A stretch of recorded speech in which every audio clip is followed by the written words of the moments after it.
Hello everyone and welcome to this video. So इस class में हम करने वाले हैं अपना न्यू चैप्टर स्टार्ट, जो कि आ जाता है हमारा क्लास जो 9th साइंस का जो चैप्टर है, काफ़ी इंटरेस्टिंग और काफ़ी इंपॉर्टेंट चैप्टर आता है। वो आता है हमारा चैप्टर 9 ग्रेविटेशन। बड़ा इंपॉर्टेंट चैप्टर है और बहुत इंटरेस्टिंग वे में इस वीडियो में हम इसको समझने वाले हैं। इस वीडियो में हम करेंगे मीन्स इस क्लास में हम करने वाले इसका फर्स्ट टॉपिक, जो कि हम ग्रेविटेशन को मतलब उसका इंट्रोडक्शन उसको समझेंगे कि ग्रेविटेशन जो फोर्स होती है वो होती क्या है। साथ साथ हम समझेंगे जो उस पर एक इंपॉर्टेंट लॉ आता है यूनिवर्सल लॉ ऑफ ग्रेविटेशन, वो किस तरीके से वर्क करता है और आपको एग्जामिनेशन में वहां से किस तरीके से क्वेश्चन देखने को मिलेंगे, वो सब कुछ हम करने वाले हैं। चलो जी, देखो यहाँ पर हम सबसे पहले आप अपने पास जो एनसीईआरटी की बुक है वो रख लेना, साथ साथ अपनी नोटबुक और पेन अपने साथ में रख लेना, ठीक है। देखो यहाँ पर हमारे पास जो चैप्टर 9 आ जाता है वो आ जाता है ग्रेविटेशन। अब हम यहाँ पर ग्रेविटेशन को समझते हैं।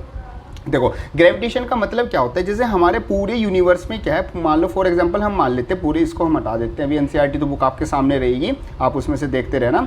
हाँ जी, तो हमारे यहाँ पर क्या आ जाता है, देखो ग्रेविटेशन में क्या होंगी, ग्रेविटेशन चैप्टर में क्या है, सबसे पहले ग्रेविटेशन फोर्स को समझते हैं। तो बेसिकली ये फोर्स क्या होती है, पूरे यूनिवर्स में अगर कोई भी हमारी मासिस बॉडी है, मासिस बॉडी का मतलब ऐसी बॉडी जिसमें कुछ ना कुछ मास होना चाहिए, एक ऐसा ऑब्जेक्ट जिसमें कुछ भी मास हो, वेदर वो मास उसका चाहे 1000 kg में हो या फिर मतलब ग्राम में हो, कितना भी उसका मास हो सकता है, बट वो क्या होना चाहिए, सिंपली बोल सकते हैं वो एक मैटर होना चाहिए। तो अगर हमारे पास ऐसी कोई दो बॉडी है, फॉर एग्जाम्पल हम मान लेते हैं ये बॉडी ए होगी और दूसरी बॉडी हमारी क्या हो गई, ऐसे हमारी बी बॉडी हो गई। इसका मास मान लेते हैं m1 और इसका मास मान लेते हैं m2। m1 m2 इक्वल भी हो सकते हैं, m1 बड़ा हो सकता है या फिर m2 भी बड़ा हो सकता है, इसमें कोई ऐसी कंडीशन नहीं है। तो यहाँ पर जो ग्रेविटेशन जो फोर्स होता है, ग्रेविटेशन क्या कहता है कि इन दोनों के बीच में क्या लगेगी, इन दोनों के बीच में एक अट्रैक्शन फोर्स लगेगी। मीन्स जैसे मैं हूँ और आप हो, या फिर आप या XYZ कोई भी पर्सन है इस दुनिया में या कोई भी ऑब्जेक्ट है, हम सब एक दूसरे को क्या कर रहे हैं, अट्रैक्ट कर रहे हैं, और इसी अट्रैक्शन ऑफ फोर्स को हम क्या बोलते हैं, ग्रेविटेशन बोलते हैं। जैसे कि एग्जांपल हम ले लें, फॉर एग्जांपल ये हमारे पास क्या हो गया, हमारा सन हो गया, जैसे यूनिवर्स की बात करिए सन हो गया, और ये हमारी क्या हो गई, अर्थ हो गई। अर्थ के साथ हमारा मून हो गया, फिर जुपिटर हो गया और भी अदर प्लैनेट्स हो गए। तो ये सब भी एक दूसरे को क्या कर रहे हैं, अट्रैक्ट कर रहे हैं। जैसे प्लैनेट्स अट्रैक्ट कर रहे हैं, ऐसे ही जो पर्सन्स हैं, मतलब कि किसी अर्थ पर जो पर्सन्स रह रहे हैं, मतलब जो पीपल रह रहे हैं, वो भी एक दूसरे को क्या कर रहे हैं, अट्रैक्ट कर रहे हैं। पीपल आपस में अट्रैक्ट कर रहे हैं। साथ साथ अगर कोई बिल्डिंग है या फिर मान लो फॉर एग्जाम्पल कोई टावर है, ठीक है, कोई टावर हो गया या फिर कोई भी चीज़ होगी, उसमें क्या होना चाहिए, कुछ मास होना चाहिए। वो सब चीज़ें एक दूसरे को क्या करेंगी, अट्रैक्ट करेंगी, ठीक है। ये सब कुछ हमारा कंसेप्ट बेसिकली सिंपल वर्ड्स में आ जाता है ग्रेविटेशन का मतलब। ग्रेविटेशन का सिंपल मतलब हो गया two masses body attract each other, मतलब अगर कोई दो बॉडी है उनमें अगर कुछ मास है, वो दोनों बॉडी एक दूसरे को अट्रैक्ट करेंगी। ये हमारा सिंपल सा कंसेप्ट आता है। अब यहाँ से जो मेन चीज़ आ जाती है वो आ जाती है हमारे पास यूनिवर्सल लॉ ऑफ ग्रेविटेशन। यह आ जाता है हमारे पास यूनिवर्सल लॉ ऑफ ग्रेविटेशन। देखो सबसे पहले तो इसमें मतलब ही समझो। इसमें देखो लॉ तो आपके बहुत सारे होते हैं, जैसे आपके पास न्यूटन्स लॉ आ गया, केपलर्स लॉ आ गए, बहुत तरीके के लॉ आते हैं। लेकिन आप देखो कि लॉ ऑफ ग्रेविटेशन में आपके सामने यूनिवर्सल लगा हुआ है। इस यूनिवर्सल का मतलब क्या होता है, तो इस यूनिवर्सल का मतलब क्या होता है कि जो ये लॉ ऑफ ग्रेविटेशन है ये पूरे यूनिवर्स के लिए वैलिड होता है। ये सिर्फ ऐसी नहीं कि अगर आप इंडिया में रह रहे हो या फिर आप अर्थ पर रह रहे हो, आप किसी भी प्लेनेट पर चले जाओ या फिर पूरे यूनिवर्स में आप कहीं पर भी चले जाओ, आपका जो ये यूनिवर्सल लॉ ऑफ ग्रेविटेशन है ये वैलिड रहेगा। इसलिए इस लॉ के सामने क्या लगता है, यूनिवर्सल लगता है। अब समझते हैं यूनिवर्सल लॉ ऑफ ग्रेविटेशन क्या कहता है। तो फॉर एग्जांपल हमारे पास दो बॉडी आती है, एक बॉडी हमारे पास क्या है ए, और दूसरी बॉडी हमारे पास क्या आती है, बी बॉडी आती है। फर्स्ट बॉडी का मास मान लेते हैं वो m1 है और दूसरी बॉडी का जो मास है वो हमारा m2 आता है, और इनके बीच में हमारा कुछ डिस्टेंस भी होगा। हम मान लेते हैं इन दोनों के बीच का जो डिस्टेंस आता है वो r डिस्टेंस आता है। अब यहाँ पर आपको पता है जो ग्रेविटेशन होता है, ग्रेविटेशन का मतलब अगर कोई भी दो बॉडी है और उन दो बॉडी में क्या है, कुछ मास है, तो वो दोनों एक दूसरे को क्या करेंगी, अट्रैक्ट करेंगी। अट्रैक्ट यहाँ पर क्या करेंगे, उनके बीच में क्या लगेगा, कोई फोर्स लगेगा। तो यहाँ पर जो लॉ ऑफ ग्रेविटेशन होता है वो क्या कहता है कि जो ये फोर्स होता है, मीन्स फोर्स ऑफ अट्रैक्शन होता है, ये बेसिकली दो चीजों पर क्या करता है, डिपेंड होता है। तो सबसे पहले ये क्या होता है, डायरेक्टली प्रोपोर्शनल होता है। जो भी आपकी दोनों मासेस बॉडी हैं, उन दोनों के जो बॉडी है उन दोनों के मास के प्रोडक्ट की क्या होता है, डायरेक्टली प्रोपोर्शनल होता है। बिल्कुल ध्यान से समझते रहना, बिल्कुल सिंपल वर्ड में समझाएंगे।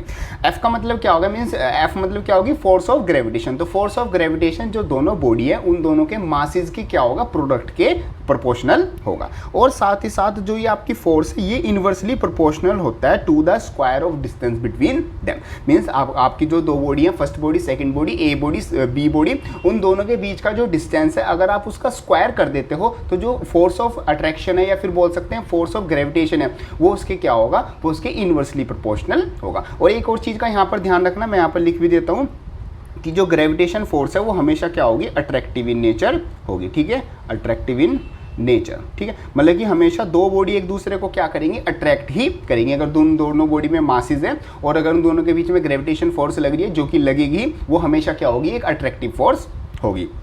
ठीक है, आगे चलते हैं, इसको आगे करते हैं। देखो यहाँ पर क्या आता है, यूनिवर्सल लॉ ऑफ ग्रेविटेशन। आपने यहाँ तक देख लिया कि फोर्स क्या होता है, बेसिकली जो m1 और m2 है उन दोनों पर डिपेंड करता है और इन्वर्सली प्रोपोर्शनल होता है जो 1 मतलब जो बेसिकली हो गया r डिस्टेंस का स्क्वायर। अब इन दोनों को अगर हम कंबाइन फॉर्म में लिखे तो आ जाएगा f directly proportional to m1 m2 upon R square. अगर मैं इन दोनों को, जो ये मेरे पास फर्स्ट हो गई और ये मेरे पास सेकंड हो गई, इन दोनों को अगर मैं कंबाइन फॉर्म में लिख दूं तो मेरे पास ये वैल्यू आएगी। अब मैं यहाँ पर क्या कर रहा हूँ, प्रोपोर्शनल का साइन हटाने के लिए हम साइंस में क्या देते हैं, हम एक कांस्टेंट लगाते हैं। तो f इज इक्वल टू, यहाँ पर जो प्रोपोर्शनल का साइन है उसको हटाया मैंने, इक्वल टू लगा दिया और यहाँ पर मेरे को क्या देना होगा, एक कांस्टेंट देना होगा जो कि मैंने कांस्टेंट दिया g। और यहाँ पर एज इट इज आ जाएगा m1 m2 upon R square. और यही मेरे पास क्या होता है, यूनिवर्सल लॉ ऑफ ग्रेविटेशन होता है। मीन्स जो फोर्स होता है वो किसके इक्वल होता है, F is equal to G into m1 m2 upon R square. ये मेरे पास किसकी आ गई, फोर्स ऑफ ग्रेविटेशन की वैल्यू आ गई। मीन्स जो दो बॉडी है ए और बी, ये दोनों एक दूसरे को किस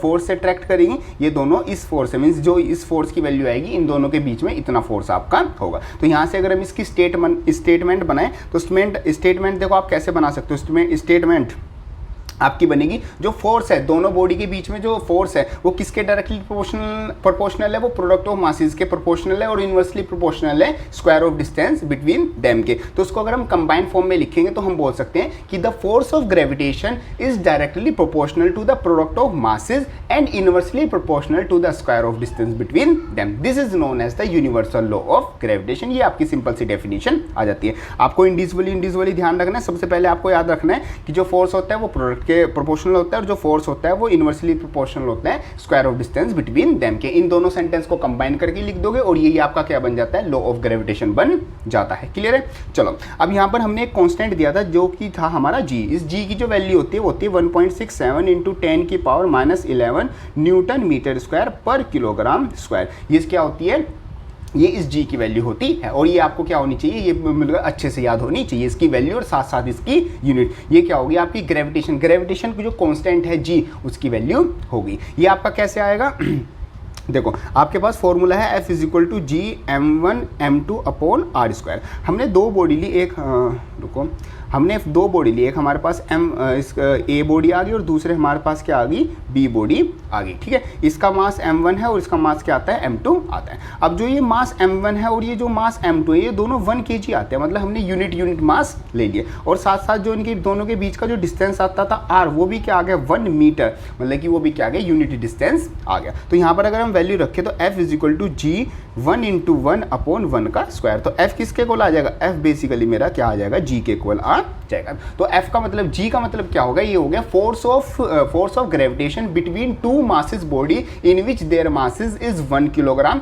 and the distance between the bodies is 1 metre. तो ये आ गया हमारे पास फोर्स ऑफ ग्रेविटेशन। मतलब जी अगर देखो, अगर आपसे वो फोर्स की यूनिवर्सल लॉ ऑफ ग्रेविटेशन की अगर आपसे डेफिनेशन पूछे तो आप क्या बताओगे, आप बता दोगे जो फोर्स ऑफ ग्रेविटेशन है वो मासेस के प्रोडक्ट के डायरेक्टली प्रोपोर्शनल होता है और डिस्टेंस बिटवीन देम के इनवर्सली प्रोपोर्शनल होता है। आप वो वाली स्टेटमेंट लिख दोगे। और अगर आपसे पूछता है कि आपको ये जो ग्रेविटेशन है जी जो कॉन्स्टेंट है, इसकी अगर आपको बतानी है, स्टेटमेंट बतानी है, इसकी डेफिनेशन बतानी है, तो आप बताओगे it is a force of attraction, रुको ये क्या लिख दिया, हाँ, it is a force of attraction in which the masses of the body is unit and the distance between them is also a unit metre. तो ये simple सा आपकी डेफिनेशन आ जाती है। ये सिंपल सा आपका आ जाता है यूनिवर्सल लॉ ऑफ ग्रेविटेशन। यहाँ पर आप क्या चीज़ें ध्यान रखोगे, सबसे ज़्यादा आपको ये एक फॉर्मूला सबसे ज़्यादा आपको क्या रखना है, ये एक फॉर्मूला ध्यान रखना है। ठीक है, ये एक इंपॉर्टेंट फॉर्मूला है। साथ साथ जो आपकी ये कैपिटल जी की वैल्यू आती है, इसको हम कैपिटल जी भी बोलते हैं और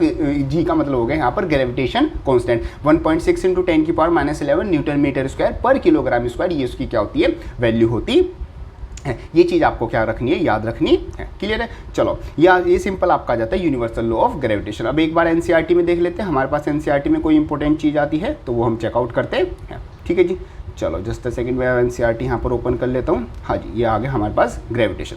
चलो यहाँ पर ग्रेविटेशन में देखो, सबसे पहले तो उसने यही बताया हुआ है कि आपका ग्रेविटेशन होती क्या है। तो बेसिकली ये हमारी फोर्स होती है जो दो मासिस बॉडी है उनके बीच में लगती है। ठीक है, यूनिवर्सल लॉ ऑफ ग्रेविटेशन वही हमारे पास आ गया, दो बॉडी आ गई और उन दोनों बॉडी के बीच में हमारा कुछ आर या डी कुछ भी डिस्टेंस आप ले सकते हो, दोनों बॉडी का मास m1 और m2 आता है। तो फाइनली जो हमारे पास जो फॉर्मूला बन के आता है वो ये आता है, F is equal to G into M1 into M2 upon R²। ये हमारा फॉर्मूला बन के आ गया। ठीक है, चलो यहाँ पर कुछ क्वेश्चंस, पहले कुछ एग्जांपल्स आते हैं, उन एग्जांपल्स को हम करते हैं। ठीक है, चलो आपका पेज नंबर 102 पर जो नई बुक आती है उसके अकॉर्डिंग 102 पेज नंबर पर आपका एग्जाम्पल आता है, इसको हम करते हैं। चलो एग्जाम्पल नंबर है ये फर्स्ट, एग्जाम्पल नंबर आता है फर्स्ट। चलो एग्जाम्पल फर्स्ट हमारा क्या कहता है, वो कहते हैं the mass of the earth is this. ठीक है, मास ऑफ अर्थ हम लेते हैं ME, हम कितना लिख लेते हैं, वो हमारे पास आता है 6 × 10⁻24 किलोग्राम। ठीक है, उसने फिर बोला and the moon is this, और जो मास ऑफ मून है MM लिख लेते हैं, वो आता है हमारा 7.4 × 10⁻22 किलोग्राम। ठीक है, उसने बोला कि जो दोनों के बीच का डिस्टेंस है, मतलब बेसिकली हमारा क्वेश्चन कैसे बन गया, एक हमारे पास अर्थ होगी और दूसरा हमारे पास मून हो गया और दोनों के बीच का डिस्टेंस दे रखा है और दोनों के बीच का उसने क्या दे दिया, मतलब दोनों का इंडिविजुअल उसने क्या दे दिया, मास दे दिया। फिर उसने कहा है, उसने बोला है कि जो दोनों के बीच का डिस्टेंस है, दोनों के बीच की जो बॉडी का डिस्टेंस होता है उसको हम क्या लेते हैं, R लेते हैं। और R की वैल्यू कितनी है, वो हमारे पास आती है 3.84 × 10⁵ किलोमीटर। ठीक है जी, ये हमारे पास वैल्यू आती है। अब उसने पूछा है calculate the force exert by the earth on the moon, means earth moon पर कितनी फोर्स लगा रहा होगा। देखो आपको यहाँ पर एक बात ध्यान रखनी है, जितनी जो फोर्स ऑफ ग्रेविटेशन होती है वो दोनों बॉडी के इक्वल, मतलब कि दोनों बॉडी इक्वल ही लगाती है। मीन्स जैसे यहाँ पर ये हमारी अर्थ हो गई, ये हमारा मून हो गया, तो अर्थ मून पर जितनी फोर्स ऑफ ग्रेविटेशन लगा रही होगी, मून भी अर्थ पर उतनी ही ग्रेविटेशन फोर्स लगा रहा होगा। मीन्स मैं अर्थ पर जितनी ग्रेविटेशन कैपिटल G लगा रहा हूँ उतना ही कैपिटल G मेरे पर क्या लगाएगी, अर्थ लगाएगी। ये बेसिकली प्रोडक्ट ऑफ मासेस पर डिपेंड करती है, इंडिविजुअल मास पर डिपेंड नहीं करती। चलो अब आगे यहाँ पर बात करते हैं, हमें क्या निकालनी है, हमें फोर्स निकालनी है। तो फोर्स का फॉर्मूला आपको पता है, फोर्स किसके इक्वल होता है, फोर्स मेरा होता है F is equal to G m1 upon R²। ठीक है, ये मेरी सिंपल सी वैल्यू आ गई। चलो सोल्व कर लेते हैं। G की वैल्यू क्या होती है, 1.6 × 10⁻1.67 पूरा लिख देते हैं, 1.67 × 10⁻11 इंटू फर्स्ट बॉडी का मास कितना था, फर्स्ट बॉडी का हमारे पास मास आता था, जो अर्थ का मास था 6 इंटू आता है 6 × 10⁻24 इंटू मून का मास आता है 7.4 × 10⁻22 और नीचे मेरे पास क्या आ जाएगा, नीचे मेरे पास आ जाएगा डिस्टेंस मेरा कितना है, डिस्टेंस हम नीचे लिख लेते हैं, जो कि स्क्वायर आएगा, डिस्टेंस आता है 3.84 का होल स्क्वायर इंटू 10⁵ का होल स्क्वायर। ये हम वैल्यू लिख सकते हैं। और सिंपली आपको क्या करना है, इसको सोल्व करना है। देखो कैलकुलेशन पार्ट आप कर सकते हो। कैलकुलेशन जो सोल्व करके जो हमारी पूरी वैल्यू आ जाएगी वो आ जाएगी 2.02 × 10⁻20 न्यूटन। यूनिट आपको ज़रूर ध्यान से लगानी है, यूनिट आपकी आती है, फोर्स की यूनिट होती है न्यूटन। चाहे वो आपकी ग्रेविटेशन फोर्स हो, चाहे वो आपकी बैलेंस अनबैलेंस किसी भी तरीके की फोर्स हो, हमेशा फोर्स की यूनिट क्या होती है, न्यूटन होती है। तो ये सिंपल सा आपका मतलब कि एग्जाम्पल आ जाता है। चलो नेक्स्ट क्वेश्चन देखते हैं। ब्लू वाले क्वेश्चन आपके आते हैं इंटरनल क्वेश्चन, जिसमें वो कहते हैं state the universal law of gravitation. Universal law of gravitation आपको स्टेट करना है। तो सिंपली आपका क्या है, अभी हमने समझा था कि it is a force of attraction between two bodies in which the force is directly proportional to the product of masses and inversely proportional to the square of distance between them. और ये हमारा simple से क्या आ गई, definition आ गई। आप इस तरह से, और जिस तरीके से हमने यहाँ पर किया है, पहले आप दोनों डायग्राम बना दोगे, फिर आप जो दोनों फोर्स है वो किस तरीके से प्रोपोर्शनल में वो लिख दोगे और डायरेक्ट आप फॉर्मूला लिख दोगे। और ये जो पूरी स्टेटमेंट मैंने आपको बताई ये आप लिख दोगे। ठीक है, नेक्स्ट वो बोलता है write the formula to find the magnitude of the gravitational force between the earth and the object of the surface of the earth. Means एक अर्थ है, जैसे यहाँ पर हम करते हैं, ये आ जाता है क्वेश्चन नंबर 2। ठीक है, हमारे पास एक अर्थ है और अर्थ पर क्या रखा हुआ है, एक ऑब्जेक्ट रखा हुआ है। तो हमें इसके बीच में जो फोर्स ऑफ अट्रैक्शन लग रही है उसका फॉर्मूला बताना है। तो देखो मैंने आपको बताया, आपके पूरे यूनिवर्स में ये जो लॉ लगता है यूनिवर्सल है, इसलिए पूरे यूनिवर्स में आपकी कोई भी दो ऑब्जेक्ट हैं, वो दोनों अगर एक दूसरे को अट्रैक्ट कर रहे हैं फोर्स ऑफ ग्रेविटेशन से, तो वहाँ पर जो फोर्स होगी वो हमेशा Gm1 m2 अपॉन R² के इक्वल हमेशा होगी। इन विच जो G है वो ग्रेविटेशन कॉन्स्टेंट है 1.67 × 10⁻11 न्यूटन मीटर स्क्वायर है, पर किलोग्राम स्क्वायर वैल्यू है। m1 जो फर्स्ट बॉडी का मास है, m2 आपकी सेकंड बॉडी का मास है, और r मतलब जो दोनों के बीच का डिस्टेंस आता है वो आपका डिस्टेंस आ गया। तो ये सिंपल सा आपका क्या आ जाता है,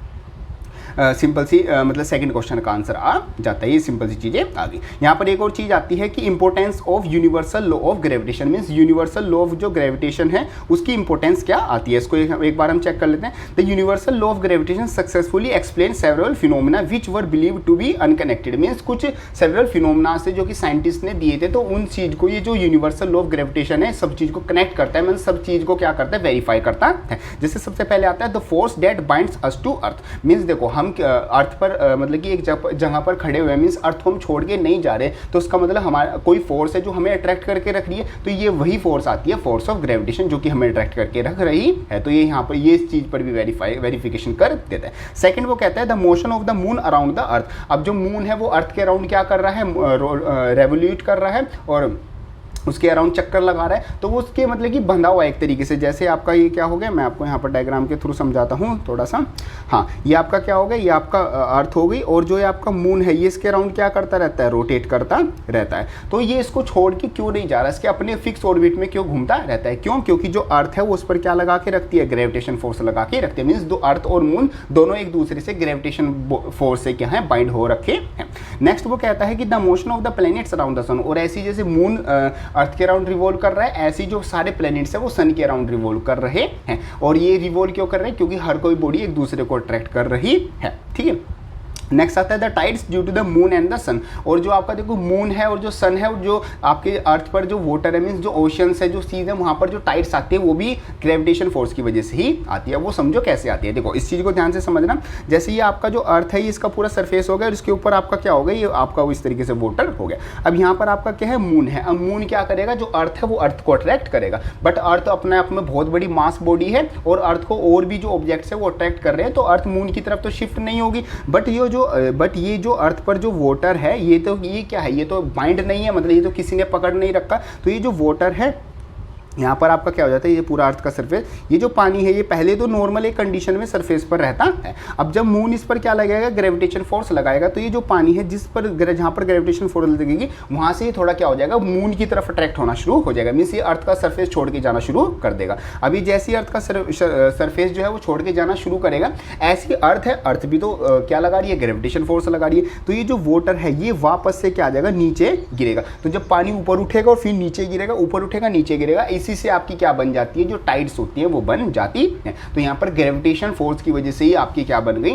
टाइड्स बन गई। तो ये आपके क्या जाते हैं, कुछ इंपॉर्टेंस एक दूसरे से बोल सकते हैं एप्लीकेशंस, या फिर आपके इंपॉर्टेंस आ जाती है यूनिवर्सल लॉ ऑफ ग्रेविटेशन की। अब यहाँ पर देखो एक पॉइंट आया था हमारा, the motion of the planets around the sun and moon, मतलब कि जो मून है वो अर्थ के अराउंड रिवॉल्व करता है, और जो सन जो प्लैनेट्स है वो सन के अराउंड रिवॉल्व करते हैं, और वो फिक्स ऑर्बिट में रिवॉल्व करते हैं। तो वो क्यों कर रहे हैं, क्योंकि उनमें सब में क्या है, उन सब में आपकी ग्रेविटेशन फोर्स लगी हुई है। अब यहाँ पर एक छोटा सा क्वेश्चन ये आ जाता है कि अगर सन क्या कर रहा है, बहुत हाई मास बॉडी है और अर्थ उसके अराउंड रिवॉल्व कर रही है, तो ये तो उसको अट्रैक्ट कर ले, अपनी तरफ खींच ले, अपने में मिला ले। बट ऐसा नहीं होता, क्यों, क्योंकि जब अर्थ एक फिक्स ऑर्बिट में रिवॉल्व कर रही है तो वहां पर उसकी क्या होती है, एक सेंटीपिटल फोर्स भी उसमें प्रोड्यूस हो जाती है। सेंटीपिटल फोर्स क्या होती है, जैसे बीच में आपका हो गया सन, और ये अर्थ क्या कर रही है, इसके अराउंड क्या कर रही है, रिवॉल्व कर रही है। यहाँ पर आपकी क्या हो गई, ये अर्थ हो गई। तो जो सेंटीपिटल फोर्स है वो उसको बाहर की तरफ धकेलने की कोशिश करती है, और अंदर की तरफ क्या आती है आपकी ग्रेविटेशन फोर्स, और ये आती है सेंटीपिटल फोर्स। अब ये दोनों जो फोर्सेज होते हैं ये मैग्नीट्यूड में आपस में इक्वल होने की वजह से जो अर्थ का क्या है, एक फिक्स ऑर्बिट बन